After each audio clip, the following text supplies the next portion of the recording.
Tushonka halolmi? Ko'pchilik savollar berishadi. Ba'zi birlar yemas ekan, shubhali deb bilar ekan. Ba'zi birlar o'ylashar ekan, chet eldan keladi go'shtlar. Ba'zi birlar o'ylashar ekanki, muzlatilgan go'shtlar bo'ladi-yu, ani 40-50 yil oldin o'shandan tayyorlanadi deb o'ylashar ekan. Nimaga aytsa, chunki go'shtga qaraganda arzonroq chiqyapti-da ba'zi birlarning tushonkasi. Bizda arzon bo'lmagan tushonkani hozir ko'ramiz. Brendi poy qadam ekan. Mana shu buqani hozir so'yamiz. So'yganda ham betahorat so'ymayman dedilar. Xullas omil ekan o'zlari qassob ekanlar, o'zlari so'yib, o'zlari tushonka tayyorlar ekanlar. 10 tagacha buqa ag'darar ekanlar.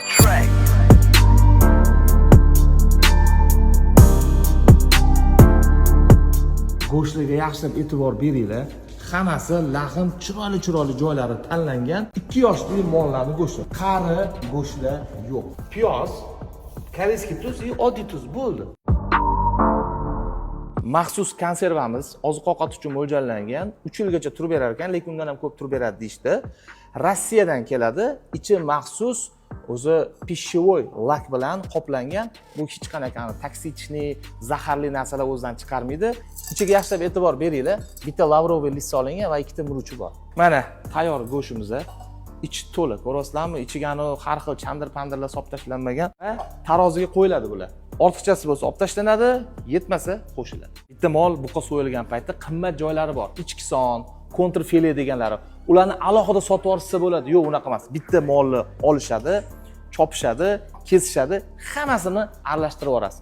Orasiga sizga tushib qolsa, shu kontrfile tushib qolishi mumkin, ichki sonlari tushib qolishi mumkin. Bu endi lotereya. Zo'rmi? Bugungi kunda lahm go'sht 95 ming so'm, bilasizlar. Betda 325 gram. 300 gramga to'g'irlab solamiz. Aytgancha akalar, bunaqa go'shtni, bunaqa konservaga 15 ming so'mlik go'shtdan ham qilsa bo'ladi. Dunyoda eng shirin go'sht O'zbekistonning go'shti bo'ladi, chetdan kelmaydi. Suv solamizmi? Albatta suv solamiz, chunki go'sht pishgandan keyin kichkina bo'lib qoladi, pastga qarab tortgan paytda tepadagi qopqog'i pastga tortilib qoladi. Shuning uchun balans ushlab turish uchun ham suv qo'yamiz. 20 gramcha. Kirishgani o'zimiz bitta pochin qilib beraylik. Ishlab chiqarish jarayonini boshlaymiz. Mana mahsulotimiz tayyor. Endi buni pishiramiz. Tayyor mahsulotimizni avtoklavga joylashtiramiz.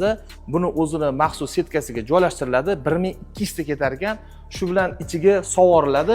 Taxminan bir 2 soat turadi. Ichida 120 temperaturagacha chiqishini kutishadi va 120 temperaturani 1 soat 20 minut ushlab turishadi.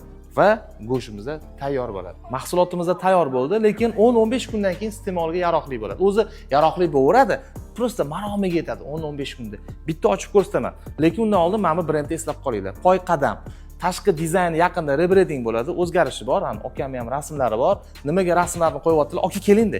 Mana Omil akam kameradan qo'rqmayaptilar. Mahsulotlarni halolligiga garantiya beradi. Shu yuzlari bilan uyalmasdan ommaga chiqib beryaptilar. Hozir bitta tatib ko'ramiz, aka. Men uyda tatib ko'rdim. Klientga yana bitta ko'rsatamiz. Mijozlarimizga. Allohim yaxshi. Mana yog'lari bilan turibdi. Endi buni bitta isitib orasizlar-da. Mana ustidagi bitta go'shtni olamiz. Mana go'sht. Go'zalligini ko'rasizlarmi? Qiyib-qizil.